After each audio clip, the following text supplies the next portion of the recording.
So for those that you don't know me, my name's Carolyn George and I'm the Chapter Director of Startup Grind Bristol. And it's great to see you here and thank you very much. And this evening our guest, as I'm sure you all know and many of you have spoken to her now, is Mel Bound, who I'm really pleased we've got here this evening. I chatted to her and I have to say she's one of the most determined and energetic entrepreneurs that I've come across recently. She is from This Mum Runs, but we will be talking and finding out her story as we go through. If you do have questions, that's absolutely brilliant, but if you could leave them till the end, I'm sure Mel would be happy to answer them at the end of the evening. So that's great. So please can we welcome Mel Bound.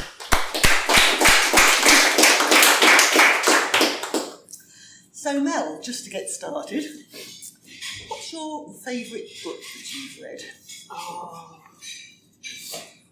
Business book or not necessarily, no, something that's had an impact on you. It could even be a children's story or one that you've been reading to your children. So a book I've just read, I don't know if anyone else has read this, is the memoir of the guy who set up Nike, called Shoe Dog. I don't know if anyone's read it, but I've read quite a few business books and this one just blew me away because I felt that he was super honest about his journey, and at the beginning, the first 15 years really was pretty nightmarish, and so it just gave me a lot of reassurance that even Phil Knight from Nike spent all that time in the trenches and winning it pretty much all the time, and the issues with cash flow and all of the things that we all go through as entrepreneurs, but he went through it too at the beginning of Nike, and I thoroughly enjoyed it. And how much is he worth nowadays? Oh, when they floated overnight, he was worth 178 million, but he's considerably richer than that now. Yes. So, but it just I've read a lot of memoirs of that kind of era, and they don't go that far back and talk that truthfully about the start of the journey, and that bit I just found really interesting and really reassuring. Yeah. And if you were to give a book as a present, which wouldn't necessarily be the same book, what book would you gift to someone else? Well, I probably would give that book actually. I've actually just read a book called The Handmaid's Tale, which was on TV recently, and I'm ashamed to say I've never read any of Mark Atwood's books, but I went and bought it having watched it on TV, and it's not a very big book, it's really thin, but it actually uses every single word, so there's no kind of excess verbiage in there, and it's just the most beautifully written book, and obviously slightly disturbing subject. Yes. But I would probably do that. Yeah, no, brilliant. It's just nice to get to know who was you saying you said about. Not sure what that says about me. It's just interesting to find out. So, I can read. You can read. So we all know you're now This Mum Runs, but you started your life whereabouts in the country? You weren't born in Bristol. No, I was born in Reading. So grew up there. First 18 years of my life I was there, and then headed off to university in Birmingham when I was 18. And would you recommend Reading as a place to live? Well, I haven't been back to live. My family are all still there, Right. but and it has changed quite a lot. What did you study at Birmingham? Sports science and bizarrely German. It's a bizarre combination, I know, but I had aspirations of working for Adidas, and so in my 18-year-old wisdom thought that was a good combination. Plus I love sport and I love languages, and so I thought actually if I'm going to go to university, I want to do something I'm going to enjoy. So you did sports science, and yeah. That's because you like sport. Did you play much sport as a child? Or? I was that annoying sporty kid. Yeah, so I actually was really asthmatic as a child, and when I was 5 or 6, our GP said to my parents, "You just need to get her as active as possible. Take her to everything you can possibly take her to," and so they did. And which I think they probably subsequently regretted, because they spent the next 10 years trekking around the country, taking me to hockey matches and swimming galas and you name it, I pretty much did it. So it's always been a massive part of my life. Yeah, And did you run at that time? I started running when I was 9. So, and I know that because I have a picture of myself in my very first run in the local paper. And I came second to Matthew Lambert, and I've never forgotten it. I was so cross. So we're not competitive anyway then? No. That's calmed down quite a lot, actually. As a 9-year-old I was. So you went to Birmingham, Yeah. you got your degree, Yeah. and then what did you look at doing after that? Then I started a graduate training. I went through all the milk round interviews with all of the big blue chips and did really well in the interviews and had various opportunities, but I just couldn't face it. And there was just something in my gut that was like, actually, this isn't what I want to do. So I joined a graduate scheme with quite a new business. It was a health club chain in London called Holmes Place. I was one of the first cohort of graduates, and they were a small business at the time. I think they had 4 clubs when I joined them. But in the 3 years that I was there, they grew to 40 clubs. So it was a brilliant time to be there as a management trainee, because we literally were exposed to every aspect of the business really quickly, and were just thrown in at the deep end. And by 21, I was running my own club. And What was your club? on the Fulham Road in Chelsea, so you can So imagine. fairly major. Mm-hmm, yeah, we worked hard and played hard. Let's just say.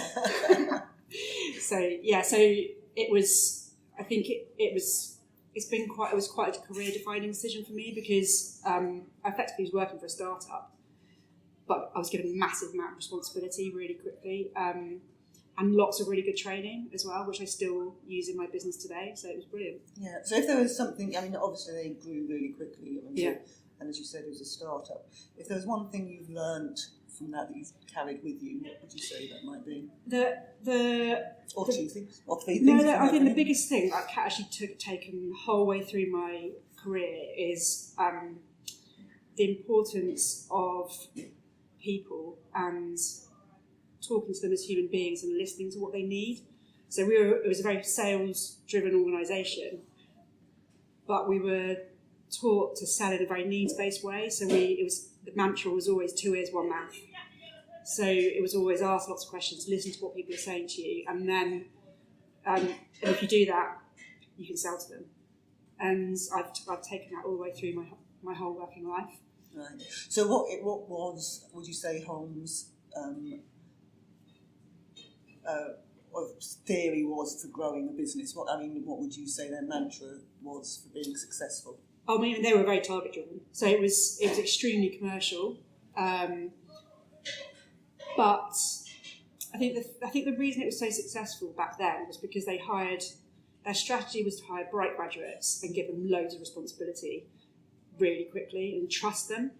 So be really clear on their targets and what they expected, but then trusted us to get on with it. Yeah. And so not like managing. Absolutely could not be further from that. Yeah.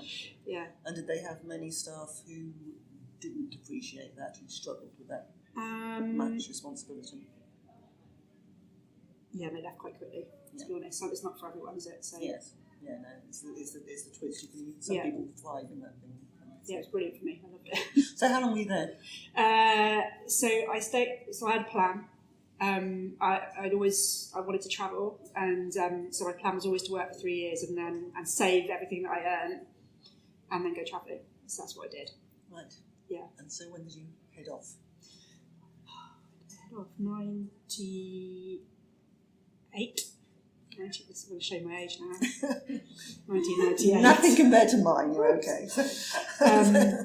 Yeah, but it was quite funny because I booked my ticket, and then I got offered quite a big promotion. So Holmes Place had started to expand into Europe, and I got offered a job launching their first club in Switzerland, which obviously I'd done.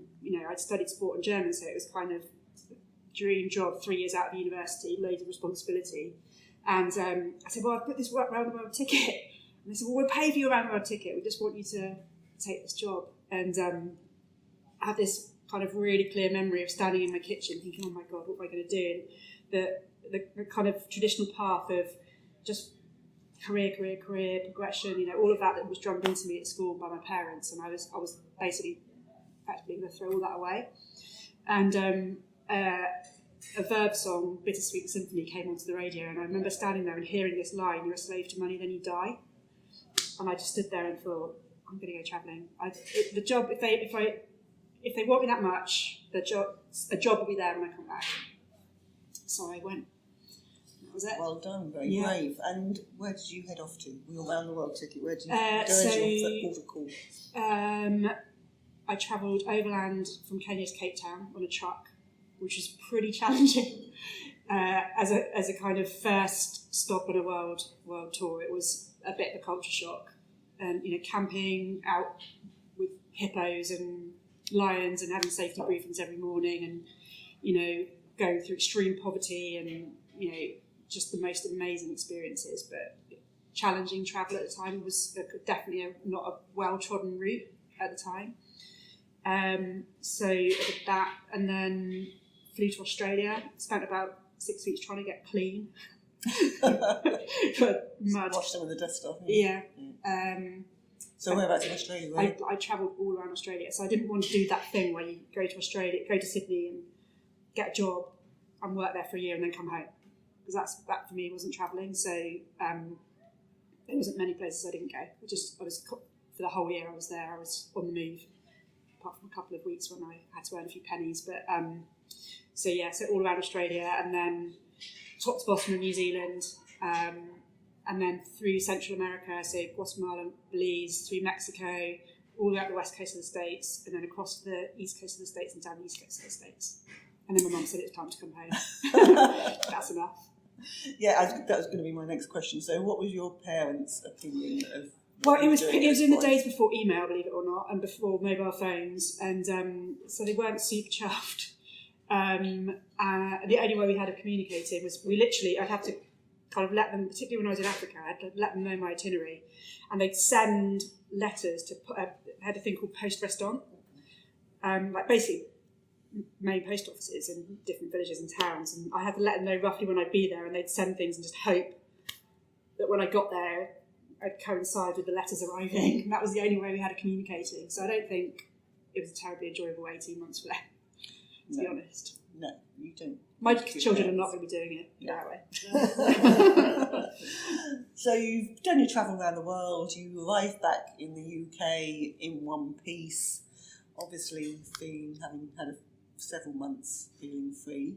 Yeah. And what was going through your mind when you got back? How did you... I needed to earn some money. But I didn't want to go back to doing what I'd been doing, and I didn't know what to do either.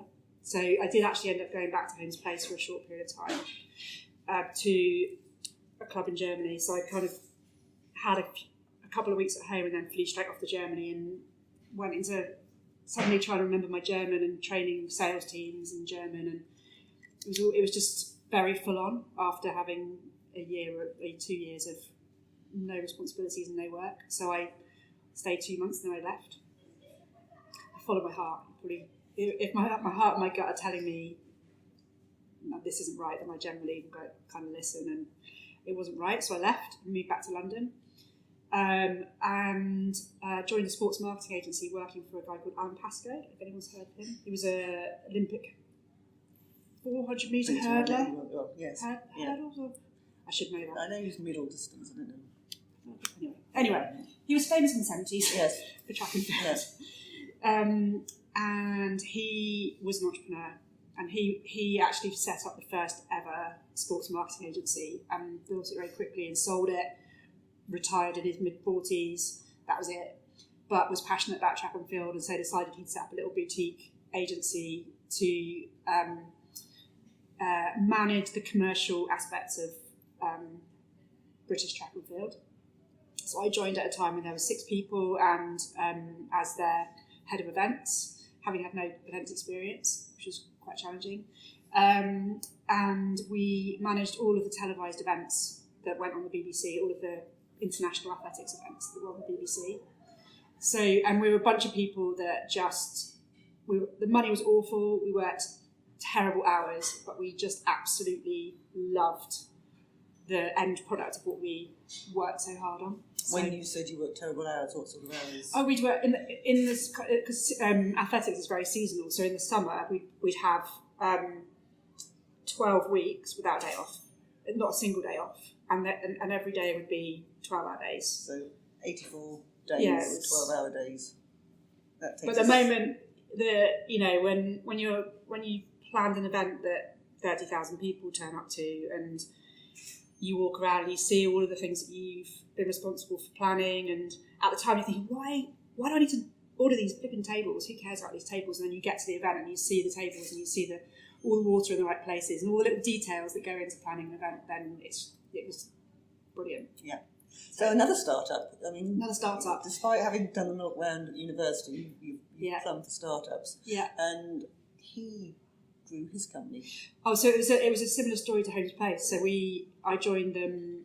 There were 6 of us. Within a year, there were 40 of us. We were doing event consultancy all over the world. So we consulted on the World Athletics Championships in Canada. We did the Laureus World Sports Awards in the south of France. It just really. I think Alan just couldn't help himself. He had a team of people that loved what they were doing, and so we did a good job. And how did he manage the growth of the company? He was probably sobbing in a corner every night. I don't know, but he's. How did he manage? I think he just had a really good team.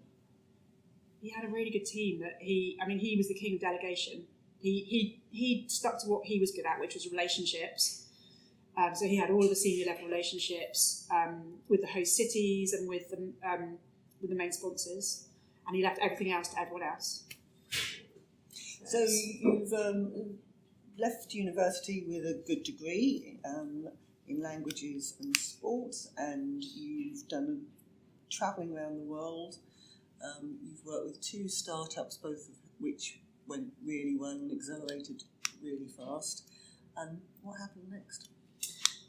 Oh, so I moved to Bristol for love after that. So I left that job, and really reluctantly, I begged them to let me do the job from here, from Bristol. But the job was too demanding, and you needed to be in the environment with the team all the time. So I left, and but left kind of naively thinking I would find a similarly exciting job in Bristol, and I didn't. At the time, actually hasn't. I think it's changed that much, but the agency scene in Bristol when I arrived was just the most exciting thing you could hope for. Really, was designing some flyers for a financial services company. That was the kind of work that was. Not being disparaging, but that was the agencies and the money. Definitely in London. It's still very London-centric industry. Yeah, so I actually went and temped at Clerical Medical for a little while. It's awful. Clerical Medical even still exist. I don't even know. I've heard their name. Actually, I don't know if they still exist. They were a big Bristol employer at the time. Anyway, the most exciting thing I did was organise their Christmas party, and they were like, "You've done such a good job," and I'm like, "I've got a bit of event experience." It was like 20 people in a pub. Anyway. And then, so I carried on looking, and I started working for a quite a big event business, but their head office was in Manchester, and they had a tiny satellite office in Bristol. So I joined the Bristol team and headed up the office here, but it was just loads and loads of travelling because everything happened in Manchester. So every week on a Monday morning, 4 o'clock in the morning, I'd get in my car and drive to Manchester for management meetings, and the Bristol team weren't taken terribly seriously, and all of the opportunity was in Manchester, really, and I didn't want to move to Manchester. So that was that. I stayed there 3 years, like that. And then joined another agency that was in Worcester, which I did, and I did commute to them every day for 3 years. Some people like commuting, don't they? But How many hours a day was that? It added 3 hours a day onto my day, and I had a client who was on the west coast of the States who came online at 4 o'clock in the afternoon expecting to do a full day's work, and so I'd find myself driving home at 3 in the morning having done a day and a half's work, and then getting up and going back again at 7 in the morning, and it's just I was on a road to burnout basically. But the business was going through, basically they planned to build up business as quickly as possible and then sell it. That was the strategy. So the 3 years I was there was high growth. How can we get more out of our clients? That was the focus.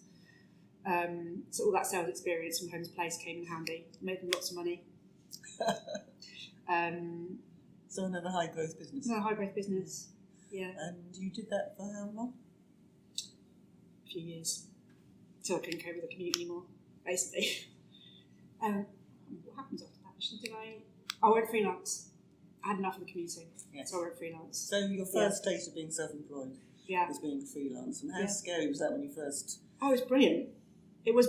I wasn't, to be honest, I was so ready for it because I think all of the commuting and all of that, I just didn't want to do that anymore. I just wanted to be based here and work from home if I could. And actually, I was busy straight. No one regrets going freelance. I don't know any freelancers that regret it. Yeah. So when you had a good client list, most of whom were agencies I previously worked for.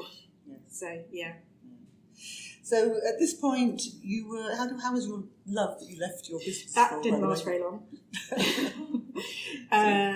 But I fell in love with Bristol. So that's why I'm still here 17 years later. I just absolutely love it. Yeah. And I wouldn't live anywhere else. Yeah. So that didn't last, but I stayed and love it.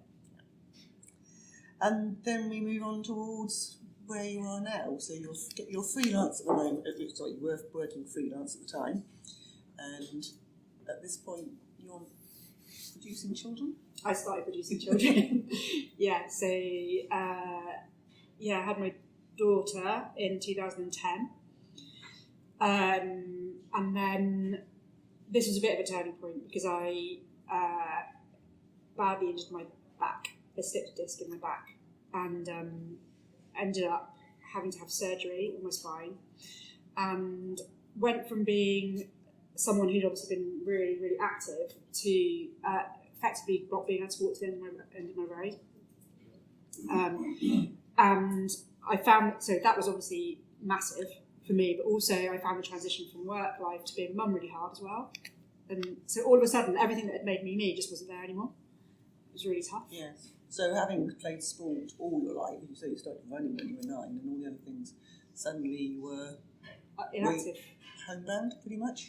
I was going to work, but the only way I could go to work was to take morphine and all sorts of horrible other drugs. And so I remember sitting in meetings feeling physically sick with the effort of staying awake because of all the side effects of the drugs just made me want to lie and go to sleep under the table. Yeah.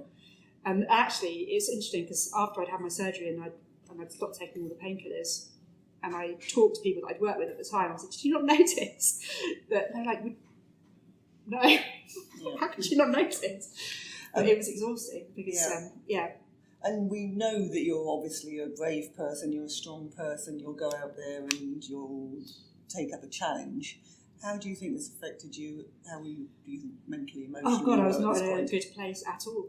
It was, I probably had mild postnatal depression, and then layer on top just probably depression at all of the other things that had changed in my life as well, and so I was not in a good place at all. Which leads to where this mum run started. Thank you for the nice introduction. But so I'd had a personal trainer who was to rehab, and I kept saying I'm not strong enough to go running yet because I was so terrified of it happening again because it had happened when I was running, and she was like, "Okay, well, we'll just do a bit more kettlebells then, and a bit more core," and then eventually she was like, "For God's sake, okay, you're strong enough. You've just got to be brave enough to do it." So I remember going home from the session with her and just putting a post on Facebook. At the time I was thinking, I need to find another mum who has got the same challenges as me, that might understand what it's like to struggle to fit it in and not have the time, and might want to run with me at 5:30 in the morning. That's actually what I was thinking. And so I went home and put a post onto a mum's Facebook group. Before you say, was this 5:30 in the morning in beautiful sunshine in the summer? No, it was in November. It was in November. It was dark and rainy. And also, I'm not a morning person. So that was, I was going to extreme lengths. And they put a post thinking maybe I'd find one or two people to run with. And the response just went crazy. I could just hear all these ping, ping, ping, ping, ping, ping, people responding. And there were obviously lots of women who were feeling the same. So I said, okay, well, how about on Wednesday night when we put the kids to bed, we just meet outside the park and we'll go for a run. No plan, just see what happens. And so I kind of trundled down, I almost didn't go. And I was like, oh, it's taking too long to put the kids to bed, I'm not going to make it. But I made myself go and stood outside the park, and I just saw these women streaming down the road. And I was like, where are these women going? And then they stopped at the corner where I was standing and looked at me like I was going to tell them what to do. I didn't know what to tell them. I didn't know what to tell them. Because I was, a woman that had zero confidence and felt unfit, and I definitely didn't know what to do with them. And so I just said, she just runs again, just down Coronation Road and come back again. So we did. And everyone was so euphoric. It was kind of, I think they were, just the fact that we'd all made it out of the house in the evening and done something, even for 10 minutes, that was for us, was just massive. And I think all of us realised, I don't think we realised what it was going to lead to, but I think we realised it was something, all of us did. And so we said, we're going to do it again. And I said, okay, well, I'll set up a Facebook group and we'll organise runs through the Facebook group. And so I did, and I called it This Mum Runs. So that was the Facebook page name. Facebook group name, yeah. Actually, I think it started as Bristol Mums Run, but then quite quickly people from other parts of the country started, so it became This Mum Runs. Yeah. So there you all are, running down the road, running around the park, and you're just doing 10 minutes to start with. Yeah.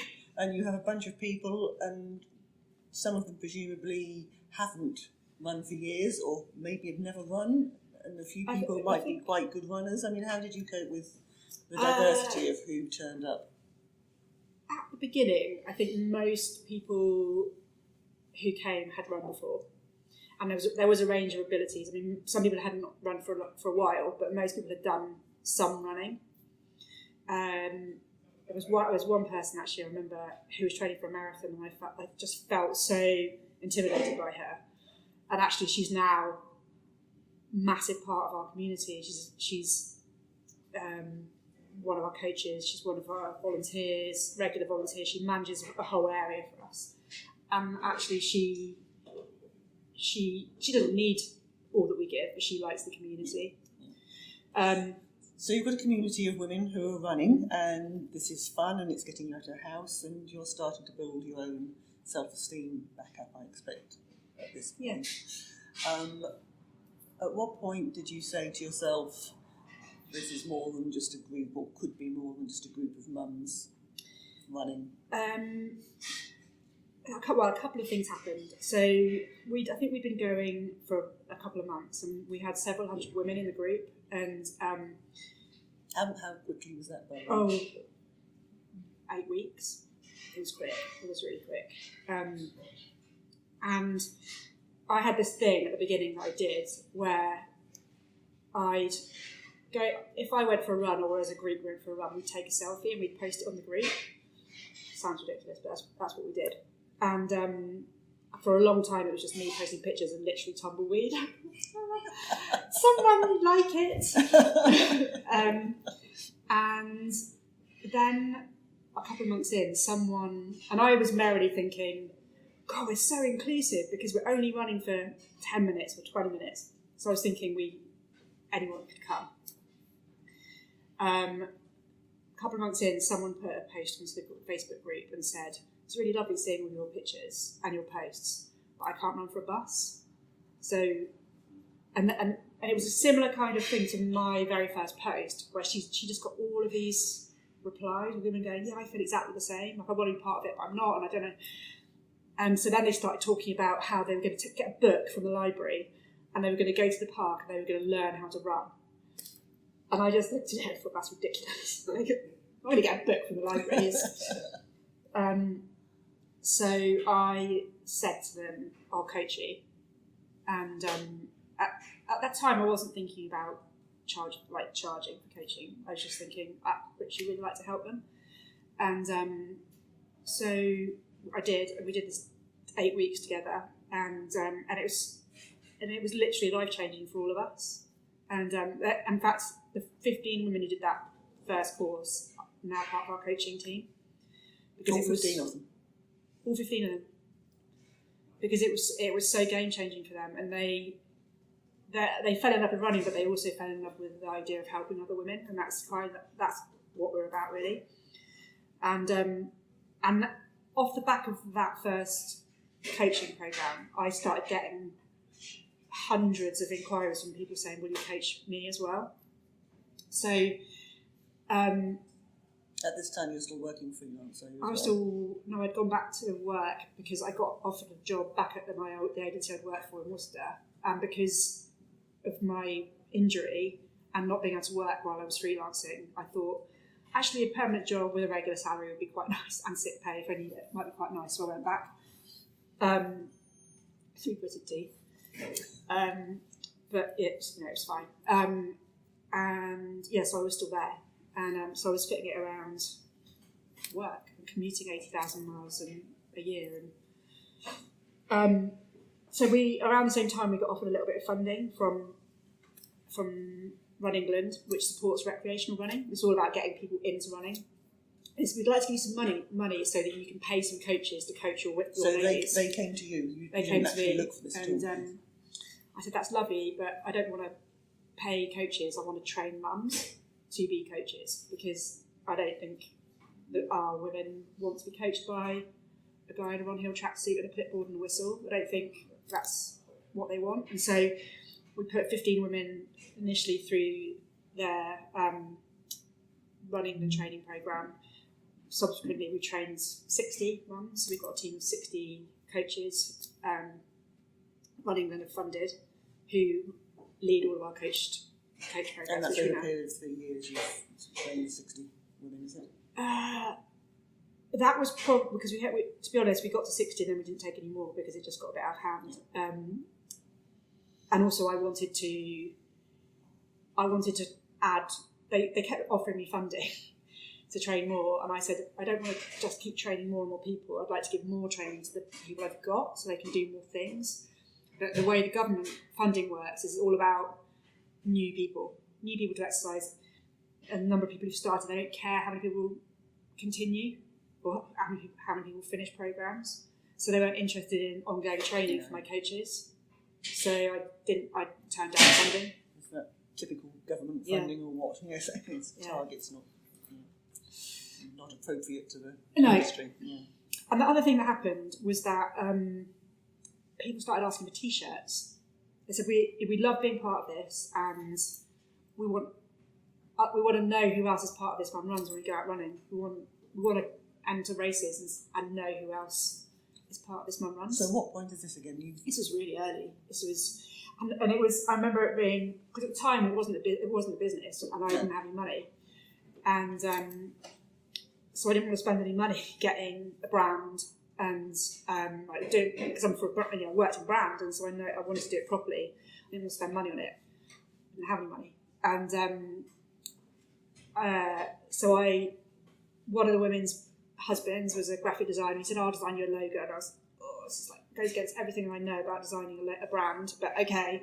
So we designed this logo and put it on some T-shirts and started selling them. And we just couldn't sell them fast enough and make them fast enough. So how many members do you have at this time?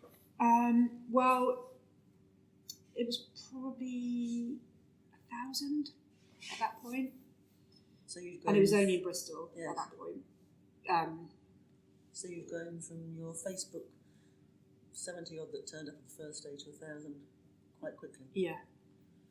But you at that point hadn't worked out how to make any money from it, how to monetize it. Or how to fit it around my job. And then I had this kind of weird sliding doors moment where I was offered voluntary redundancy from my job, and I had this weird, in the middle of the night, I was up feeding my son in the middle of the night, and as mums do in the middle of the night, I was scrolling through Facebook. I had kind of him, the bottle, and I was scrolling through Facebook, Facebook, and an advert for a business accelerator program popped into my feed. So I applied, one-handed, didn't no thought. Normally, I'd agonise for days over every single word of an application like that. It was 4 a.m, and I literally never thinking that I'd get a place. But I accepted the redundancy, and I started on that program 2 days later, and that was a massive game changer for us because and that program was Entrepreneurial Spark. Have anyone else heard of it? Yeah, it was game changing for us. So you started at Entrepreneurial Spark, and what did that actually mean as far as the business goes? What did it mean as far as your runners went? Sorry? As far as you've got a good bunch of runners, how did it affect them, and how did you actually manage the whole? So that's an interesting question actually, because going onto a program like that shows quite clear intent to make it into a business, and I was really nervous about that because we were a community, and I wanted the community bit to always be there. So I put a post onto the Facebook group, and I had 2 pictures, one of me wearing my running kit and one of me wearing my work kit, and underneath I said, I've been offered the chance to take redundancy, and I've won a place from this program, and I need your help. So I asked everyone to vote trainers or heels. And it literally went insane. Like, people go, trainers! And all the accountants in the group were going, shoes, you need to do the numbers, have you done a business plan? And I was like, I don't know how to do a business plan. And I'd literally be walking down the high street, and I'd have people coming up, total strangers coming up to me in the street saying, have you gone for trainers? And I stopped one day for petrol on the M4. No. And someone came up to me at the petrol pump and said, I hope you're going for trainers. So I went for trainers. And this publicity was all still through Facebook at this point? Oh, yeah. Yeah, it was all through Facebook. Yeah. It still is free. Yes. So, so that obviously, it felt like they were behind me. And that's been every kind of big decision I've made in the last couple of years has been with their involvement. So obviously now it's a big whose involvement? The communities, which is now massive. Yes. So you joined Entrepreneurial Spark, and they then set you up and help you run more as a business. They help you. Well, they help you work out what your business model is. Various things, because there were 80 businesses that started when I started, and they were all at various stages. So there were people that just had an idea and hadn't done anything with it. They hadn't validated it. They didn't know who their target market were. They hadn't traded anything. They just had an idea that they thought was quite good. Through to businesses that had been trading for 5 or 6 years and actually were quite far down the road, but just couldn't quite get it together. And I was definitely at the earlier end of the spectrum, but I had a really clear idea of who my target market were, and I was doing a little bit of trade, and I think the thing that I had that a lot of businesses didn't have was a super clear vision, and that's never changed. So that I had the building blocks, and it hadn't worked out at that point how I was going to make money, but I had the building blocks in place. So you say you have a vision, but you've not worked out how to make money. So what was your vision at that point? Oh, the vision is to empower women everywhere to be healthier and happier. So that runs through everything we do. So even though it's a running group, you concentrate on the benefit rather than the actual. Yeah, the running's almost irrelevant. And how many women do you think join you purely for the running, and how many do you think join you for the community? Do you have an idea? I think a very small percentage just for running. A very small percentage. Yeah. So you built it on a dream, really, for people to aspire to. So you're in Entrepreneurial Spark, and you're going through all the various things you're going through, and it's starting to grow. And I know I haven't actually told everyone about the different awards you've won. When did you start to think that this was going to take off, like properly take off? Well, I remember they have every 6 months at Entrepreneurial Spark they have awards. They did actually. They've stopped it now. I think I got lucky because I actually cash flowed the business through this. first year. But they'd have these awards every 3 months or every 6 months, quite regularly anyway, where you could win money. And they had the kind of most prestigious award was most accelerated business. So it's basically the business that was accelerating the fastest, which when you're in an accelerator program is what they're measuring you on. And the first set of awards, I won it. And I remember sitting there thinking, I was in complete shock because I couldn't see. I think I was so focused on going forwards, I hadn't actually stopped to reflect on what we'd achieved. And so I didn't actually really appreciate how much we'd accelerated. And then I won it again 6 months later. So I think those two awards just gave me a lot of self-belief. Like I was like, oh, okay, things are happening. And also in a cohort of 80 other businesses who are also trying to accelerate. And so I realised I was doing a few things right. Yes. And then at this point, who's working for this, who's actually being salaried for this one? Well, I'm on team version 3.0. So I've had my kind of first attempt at recruitment was literally so they have these people called enablers in Entrepreneurial Spark, which are like business coaches, and they never give you a straight answer. They enable you to grow your business by never giving you a straight answer. Yeah. It used to infuriate me. You have all the answers inside yourself. They just encourage you out. And just tell me the answer. Yeah. Anyway, this one particular occasion, my enabler said to me, "You need to hire someone," because I said, "What to do? What?" She said, "Just stuff." She just needs someone to do stuff because there's too much stuff. So I was like, okay, I'll hire someone to do stuff, which is obviously not a good basis to hire someone. I discovered it's not a good basis to hire someone. Do you have any HR people in the room at the moment? Is that how you? That's not how you hire people.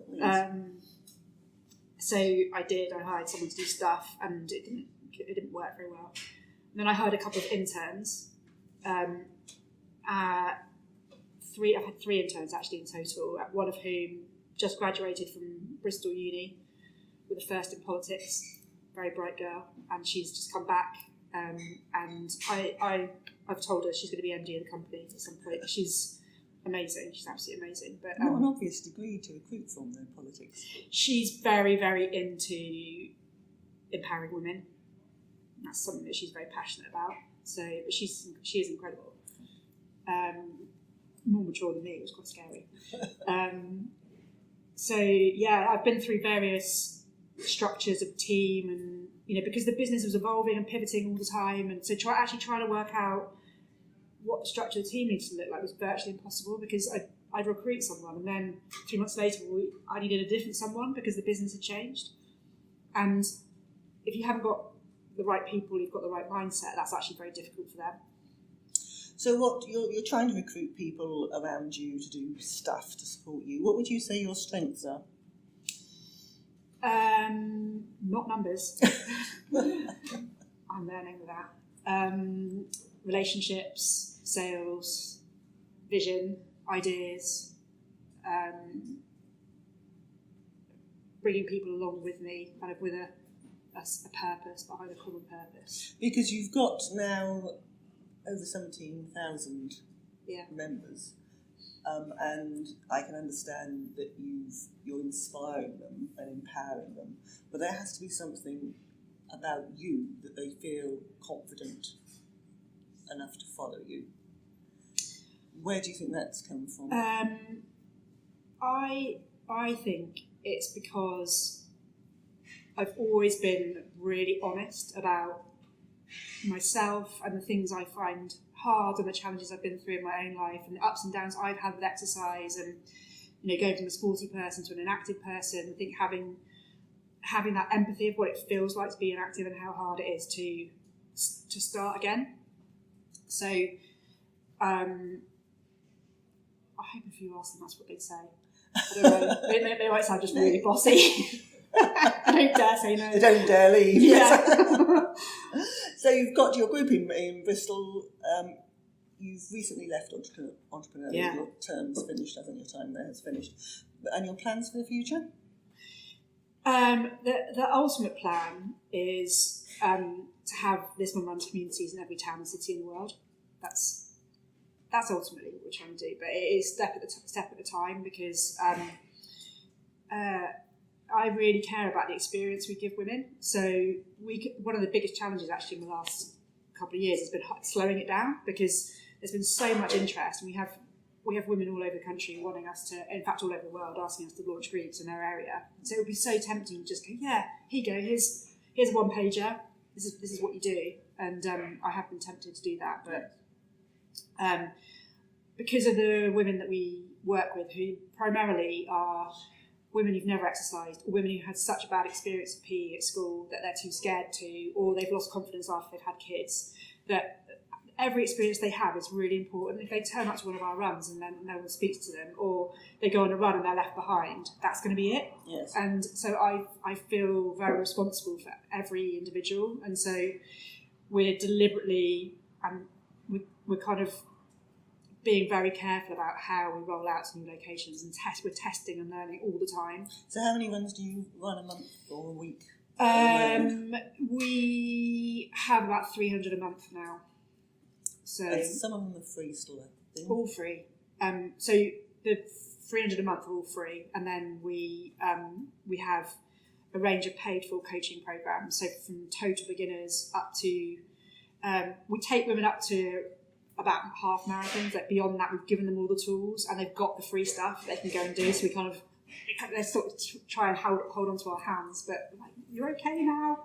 Just go and you can do it. And so yes, we have a range of coaching programs. We've got an online store, so that's been a massive pivot for us. But just the coaching programs at the moment, obviously you can't run them all yourself. No, I've got 60 coaches. You've got 60 coaches. Yeah. And how do you find managing 60 people? It's quite challenging because, and actually it's a bigger team than that, because we have 60 coaches who are paid for the stuff they do for us, but we also have 250 volunteers, and that's growing all the time, and they're part of the team. And so it's an interesting challenge making all of those people feel part of what we're trying to do, because they are yes. Volunteers especially, actually, because they're the ones every week who are out leading our runs. And I've made loads of mistakes with that, and actually, when you've got a lot of things that you're juggling, it's hard sometimes to recognise the things that are most important. And the most important thing for me right now is that team of volunteers, and how we train them, and how we communicate with them, and how we make them feel they're part of something amazing. So that's quite a big focus, and I'm getting lots of mentoring around that to help me with that. But who actually is you run that team? You are there. Yeah. And so you've got you're getting money from the courses, but then you also moved into merchandise. Yes. And how's that gone? It's been interesting. It's a slightly different set of skills needed. Yeah. I was not expecting to run a shop when I stood outside that park 3 years ago, and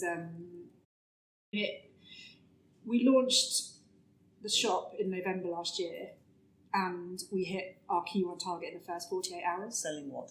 What did you sell in November last year? So at the time we were selling t-shirts, running vests and hoodies, and we sold out in 48 hours.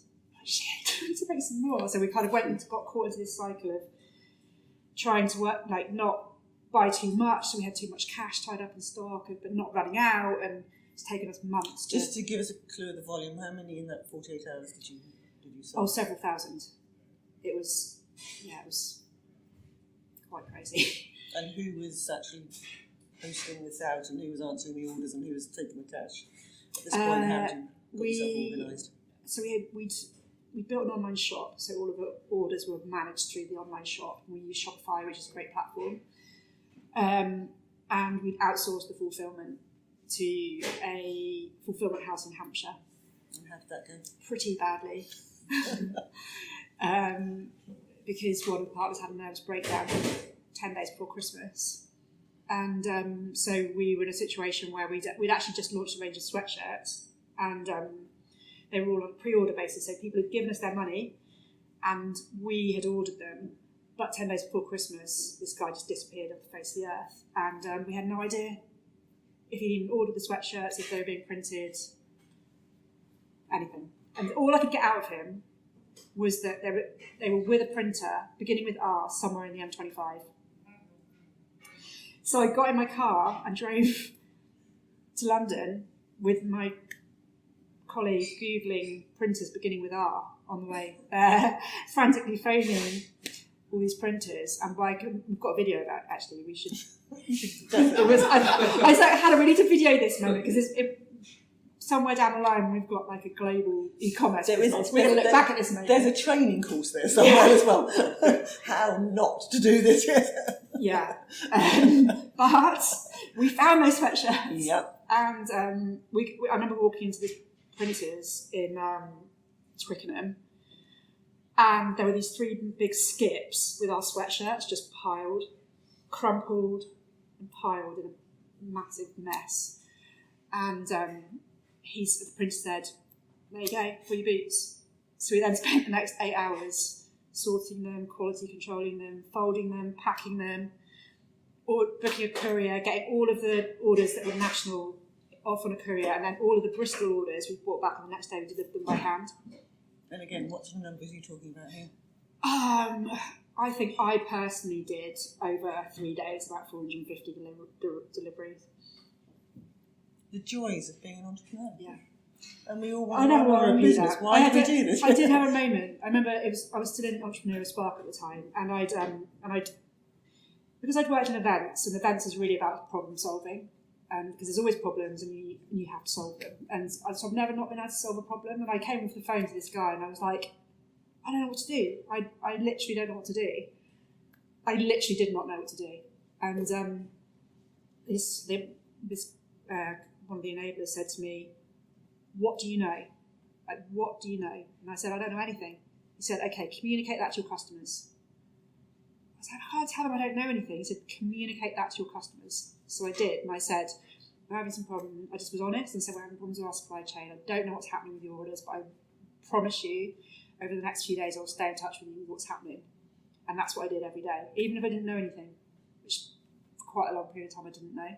And what sort of response did you get? Oh, it was amazing. We had people, because we got all of the orders to everyone.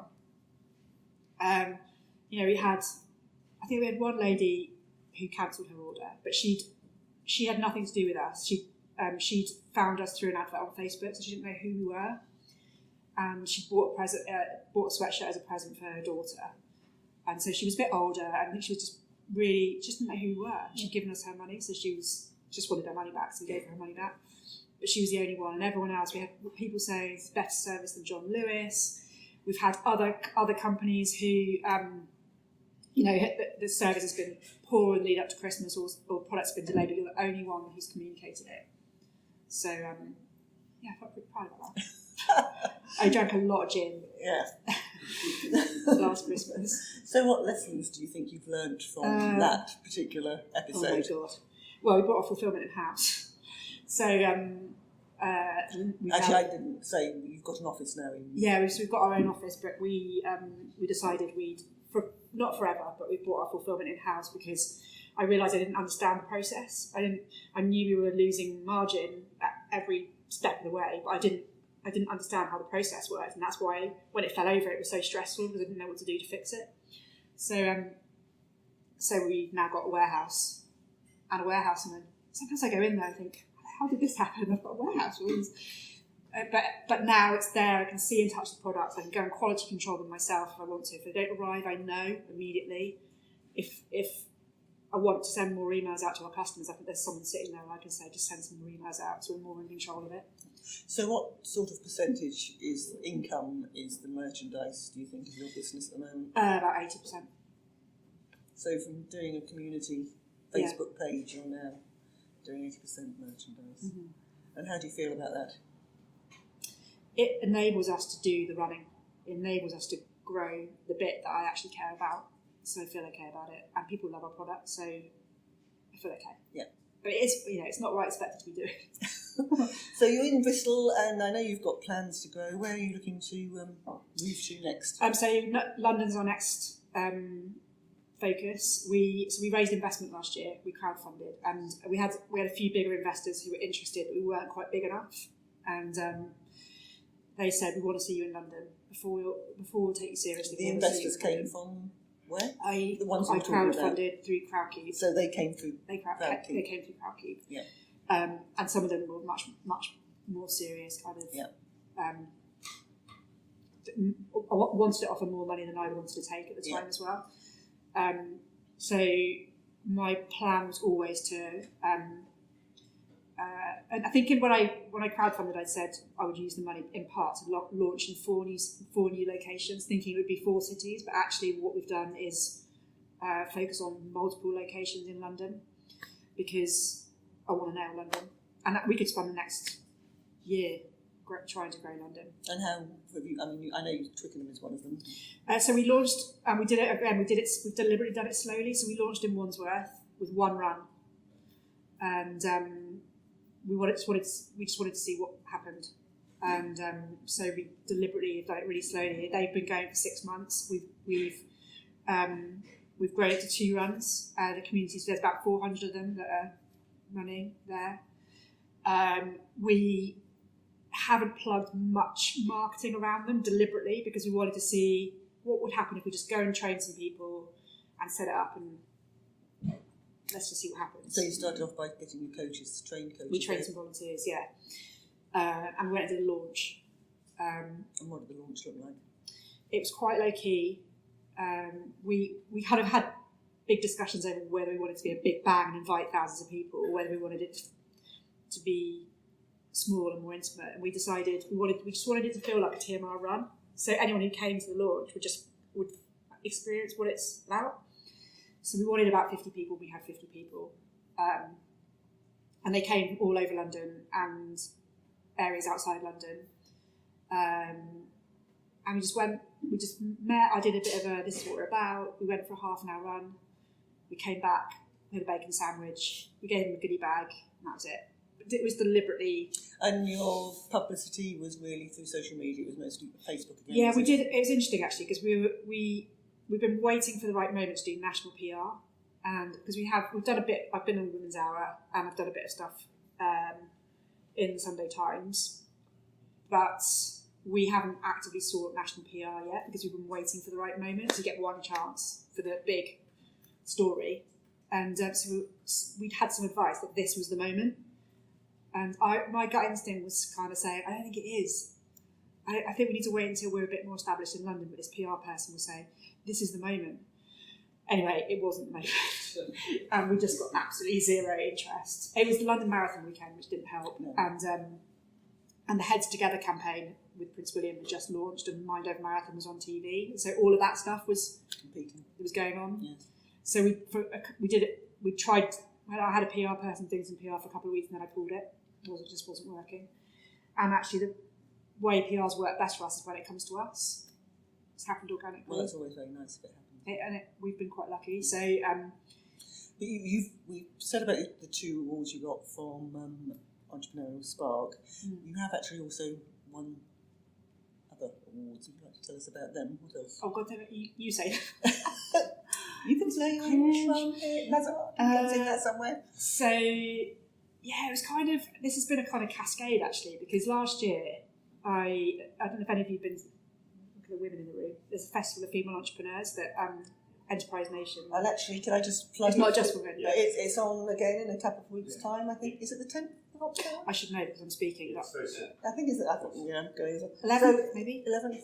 Anyway, it's on the Purple Seed website. Look at our Purple Seed website. We've got it on our calendar, and do go along because it's really very good. It is. It's really good. Yeah. And they do a pitching competition for female starter of the year, and last year I decided to enter and got shortlisted to the last 3. And this is a classic situation where fear can stop you doing things, because I've got a massive fear of public speaking, and pitching in particular, I find it really difficult to say stuff quickly in a short space of time. And so I was really nervous, and my biggest fear was brain freeze. And I stood up, I knew the pitch, I'd learned it inside out, I'd practiced it millions of times. I stood on stage and had brain freeze. Not once, but twice. But anyway, somehow I won. I think, by the way, I was there. I witnessed this. But you still won. Quite rightly so, yes. There were two. And not only that, I had properly knocking knees. Like I had to keep shifting from one side to the other because my legs were like so shaky. And but the reason I entered it was because one of the judges was the marketing director of Facebook, and I've grown my business on Facebook, and so but I don't really know what I'm doing. So I thought if I could get some mentoring from Facebook, imagine what we could do. And so that was why I made myself do it. And so I won the award. I got 1 hour of mentoring from Facebook. And in that mentoring session, they said, we love what you're doing so much, we want to give you 6 months of mentoring. So I said, okay, that'd be great, thank you. And so that started. And then off the back of that, they asked to make a film about us, which was for a global campaign called She Means Business, which is all about inspiring women to start their own businesses, particularly women who might use Facebook to grow them. And so they made this amazing brand film about us. And then off the back of that film, Sunday Times heard of us, and so I got an email from the business editor of Sunday Times saying that I'd been listed on the Maserati 100, which is the top 100 disruptor brands in the country. I thought he was joking. I thought it was. I get so much spam. I thought it was a joke, and it wasn't a joke, and that was because of that sequence of events. And then off the back of that, we won the Women's Sports. This is the one I'm most proud of, actually. The Women's Sports Trust Be a Game Changer Award. So yeah, a few. And so when you say publicity comes to you, you really have had a lot of very positive publicity that's coming your way. So I think we're probably very close to the end of our time here. We have I've allowed it to go past 8 o'clock, so we started late. If there was one thing, I know, we'd all say at some point, but there's one thing when you look back on it you could do differently. What do you think that might be? I would take more time off because there's been quite a few moments where I've been close to burning out in the last couple of years because I push myself quite hard, and I'm trying to juggle a young family and be everything else that a mum and all those things, and wife, friend, everything. And I should have, and I'm still trying. I'm not doing a massively good job of this, but I should take more time out. And I think if I did, I'd be able to think more clearly, and the business would benefit. I would benefit. Everyone would benefit from it. I'm a huge believer in taking holidays. I think you work more efficiently when you're holiday. And out of all the things that have happened to you during this course, even going right back to when you first left uni and worked at Holmes Place, what would you say was the one thing, if you could pick out one thing that you think actually that was a pivotal moment, that was really good, that made a difference to my life, positive difference to my life, in a business terms, probably? Or one person, maybe. Ooh, that is a good question. This just proves we didn't rehearse these questions. Yeah, now I'm thinking. I think that decision to go travelling, because I was massively out of my comfort zone for that whole time I was away, but also it proved to me that you don't just have to follow a set path. You can follow a path that makes you happy, and you're going to end up okay. And so you don't have to do the thing that other people tell you you have to do. You can do the thing your heart tells you to do, and it might end up okay. It will end up okay. Yeah. There you go. Have fun. So at this point, if you're okay, does anyone have any questions they'd like to ask Mel? Is there anything that she said that's Stand silence. Or have you? Yeah. 2 questions. Before I came up this evening, I quickly was checking out Facebook, and I see a number of people have parroted your key phrase, "this one runs," and I wonder if you are actively countering that, or just working on the basis that these people just probably drop by the site because they haven't actually got a core idea themselves. So it's trademarked. So that's the thing, it is trademarked. So we could ask for all of those people to. But they're probably, some of them may not be in the UK. So. Yeah, so there's someone in Australia that, it was actually really annoying, there was someone in Australia that had the Facebook URL that I wanted. I and Jo Paley wrote a book. Jo Paley's an athlete, she wrote a book called it This Mum Runs. And I had a moment where I was like, how dare she? And then I thought, but it's Jo Paley. And all of the press around that she got around her book actually did us loads of good. And also she's the ultimate running mum, and so I thought, I'm not going to fall out with Jo Paley. And I'd rather work with her. And I, this is going to sound really sad, but I'm a massive Gary Barlow fan. And I remember hearing him talking about, he was launching a new show, which was about finding boys, to be in a boy band, to be in a musical about Take That's history. And I remember seeing him in an interview and him being asked about competing other reality TV shows and music shows, and how did he feel about that competition. And he said, I just keep looking straight ahead. I don't look left, I don't look right, I just have confidence in what we're doing and look straight ahead. And that's how I feel. Like I know how much work has gone into our brand and understanding our audience, all of the things that make a business a success. We've done all of that, and I know all of those other people haven't. So I just have belief in what we're doing. The second question was in terms of monetisation. Yeah. Are you now making more money on the merchandise than you are on the courses? Yes. Do you think that's the way to go, or do you think that in fact the courses will regrow? Because the merchandise can grow quite rapidly, but there will come a point. Well, the two things go hand in hand. So every time we launch a course, we see a spike in sales in the store. We can't have one without the other. So our plan is to grow the courses too, but we need to raise more investment because it's hard to do, and we need there's a whole process we need to go through to recruit coaches, train them, all of that stuff. It's not as easy as growing an online store. So we're at the moment focusing on growing the value of the business. We can raise more investment so we can ultimately roll out more coaching programs. At some point in the future, we do want to do a talk about crowdfunding, financing business, and raising money, and maybe you'd be happy to come back and talk with us about that as well. We didn't really go into it because it is just a whole big subject on its own, but you were extremely successful and did overfund when you... Yeah, we overfunded in 10 days. Yes. So but it was the hardest thing we've ever done. Yes. Yes. Does it else? Yeah.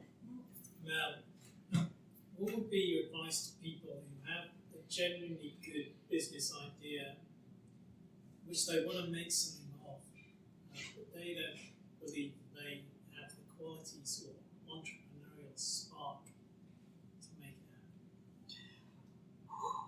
happen? I think you have to, it's having been through the last 3 years and having been surrounded by entrepreneurs over the last 3 years in Entrepreneurial, hundreds of them through Entrepreneurial Spark, the businesses that have succeeded there's been loads of good ideas, but the businesses that have succeeded are because of the individuals who've got the right mindset. It's about mindset. It's not necessarily about experience and skills. It is about mindset. So if you, and I had to learn this really early on, that if you can accept that you don't have to know everything, it's okay to ask for help, that it's okay to bring in help for the things you hate doing, you're not very good at. If you're open to doing those things, then you are much more likely to succeed. That's what I've seen. Tom. Leading on from that point, it's not really a question, more of an observation, but you mentioned obviously you're very clear on your vision from the outset, and that was one of your strong points. But you mentioned when you organised your first run, and that you didn't nearly turn up. I can't remember who said the quote, but something about 80% of success is actually about turning up. Yeah. How much do you think taking an action as well as having a sort of vision is as important as one another, or more important? I think the vision is still more important. Yeah. Because that's what keeps you going. Sure. That's what keeps you going. But continuing to turn up is massively challenging because there will be days, weeks on end, where you don't want to turn up. Yeah. You think, I bloody hate this and I don't want to do it anymore. I just want to lock myself in a dark room. But if you've got that clarity of vision and strong sense of purpose, then it gets you out the door. And second question, just coming back to the crowdfunding piece. I was just wondering why you went down the equity crowdfunding route if 8% of your product is more merchandise, you didn't go down the rewards crowdfunding? Because at the time I crowdfunded, it wasn't. And our business model was actually the forecast and all of the stuff we put together for the crowdfunding was based on a membership model. Okay. So that's what we were working towards. Yeah. And also, the second thing was because I think going back to Carolyn's question around the kind of taking the community with me, I wanted to give the community a chance to actually invest in the business, not just get some free kit. Actually have a vested interest, and actually more than 50% of our investors are from within our community. So, yeah.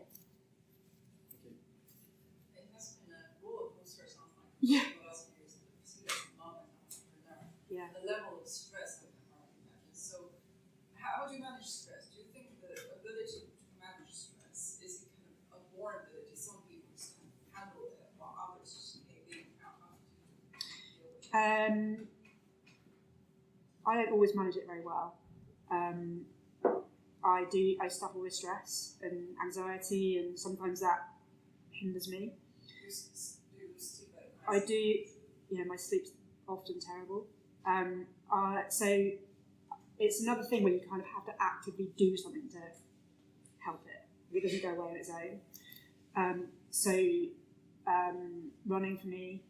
I was going to say, it's not just going for a run. Well, That's what I thought she was going to say. So I've been injured for the last 6 months, so that's been a nightmare. Oh yeah, I saw you saying. Yeah, so I am back running now. But so I've now started doing meditation every day. And I remember a friend saying to me, "Oh yeah, I do meditation every day." I was like, "Every day? I can't believe you do that." But now I do it every day, and sometimes my brain is telling me I'm too stressed to meditate, and that's when I know I need to meditate.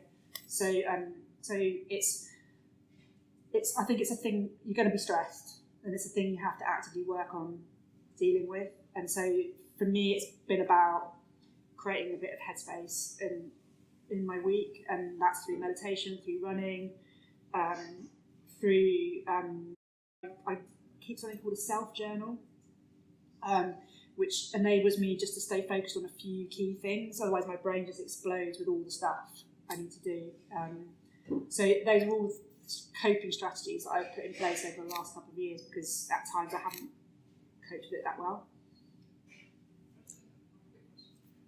Through your life journey, it sounds like as big decision points, followed by your heart or your gut. Yes. Did you have moments where your mind gave you a very different answer? Most of those moments. And actually, there's been a couple of occasions where I've listened to my head. I've always regretted it. Always. So I believe in following your gut. Actually, there is one question we didn't cover, and it's not a very large female audience here, but you've got children. Yeah. How often do the children see you, and what sort of time do you spend with the children? So this is one of the biggest stresses for me, because I want to be present as a parent. I want to see my kids. I don't want to go and work 100 hours a week and never see my kids. So I structure my week around them. So I do the school run every day. I only work 4 days. I don't work on a Wednesday because my son's only 3. I'd like to see him before he goes to school. I try not to be on my phone at the weekends. It doesn't always work. But it definitely adds a layer of challenge, because my day is a bit fragmented, because I take my kids to school. Often by the time I get into the office, it's 9:30, so that I'm already starting later than I want to. And then I don't work Wednesday, so I work 2 days, and then I have a day off. And then, so it means on the days when I work, I have to get my act together and make the most of the time. So again, that's something I've definitely had to learn. That How old are your children now? 3 and 7. yeah. So and that's kind of no compromise for me. That this is not supposed to be, you know, I want my business to be really successful, but I want to see my kids and my kids to see me. And actually, I want them to be part of the journey of the business as well. So, in fact, my daughter at the moment is working on our Christmas sweater design. I told her she could have £100 if we sell it. So, you know, I talk to them, all the main design decisions I run past her. She's got a really good decide on those things, you know, and nail that down and really understand what it is that you want that thing to be and do. That is not a quick question to answer. Yeah. But I mean, I think it starts with having a really clear picture of who your audience are and understanding what they need. And if you get that bit right, the rest comes from, you can build the rest out from that, because right from the beginning, that was my focus. I was obsessive about feedback and talking to people and understanding what their barriers were and their needs, and we did loads of insight gathering, and we still do. And so although everything's been quite organic, it's also been quite deliberate, because we've actively listened and then we've developed stuff off the back of the stuff people have told us. And so it's sort of accidental but not, if that makes sense. Yeah. So I would start by having a really clear picture of who it is you're targeting, which is why that was the first question I asked you. And a good answer. Start with that. Yeah. Sorry, can I just ask you about that journal thing? Yes. I keep seeing adverts for Facebook. Yeah. And it looks a little bit pretentious. It's not. But I have too many things in my head, too many ideas. Yeah. So does that work? Yes. Because what I get carried away each day with my new idea. Yeah. So what it forces you to work in 13-week chunks. So you start by saying, right, 13 weeks, I want to have achieved these 3 things. 3 things only. And then you work in month blocks. You say, okay, this month, to take me a step closer to those 3 things, I'm going to do these 3 things. And then each week and each day, you plan things which are only going to get you to the 3 things you're focused on that month. So it keeps you mega focused. And one of the biggest problems I had, have you heard of the rocks and sand analogy? So that thing where you have a jar, and like your jar is your capacity for work, and you can fill it up with sand, which is just the shit that you know, emails and the stuff that you do every day. But then there's big rocks that are things that are actually going to take your business forward, and there's only so much space for those rocks. But you need to put them into the jar first, and then fill up the gaps with sand. And most people fill up the jar with sand first and can't get to the rocks. And that was a massive epiphany for me. I was like, oh my God, okay, well, what are my rocks? And then I didn't really understand what the rocks were. And someone said to me, I'm in a mastermind group. That's another thing to do, actually, join a mastermind group. Someone said to me, my rock at the moment is finding a new accountant. I was like, that's a rock. That just feels to me like a thing you have to get done. But he was right. That is a rock, because you haven't got the right accountant and the right financial management of your business, you're screwed. And I hadn't recognised what the rocks were, and I hadn't recognised you can only deal with so many at one time. Yeah. So it helps you with that, and it's not pretentious. I promise. The self-journal. So did you go on a course? Is it some weird brand? Or did you just buy it? No, my husband bought it because he's himself, because he's obsessed with productivity, and I generally kind of dismiss all the things he does. So he has like all these Pomodoro. Yeah. So initially I was like, really? But then I looked at it and I thought, actually makes very good sense. And I bought one for all my team. So is it like a diary thing? Yeah. You buy it. Yeah. I think print one off as well. Probably. I like stationery, so I like having the... I think we'll wind up there for the moment. I don't think Mel's going to shoot off straight away. You're happy to hang around, so if you do want to chat to Mel afterwards. But meanwhile, thank you very much, Mel. I think it's been a really enjoyable evening.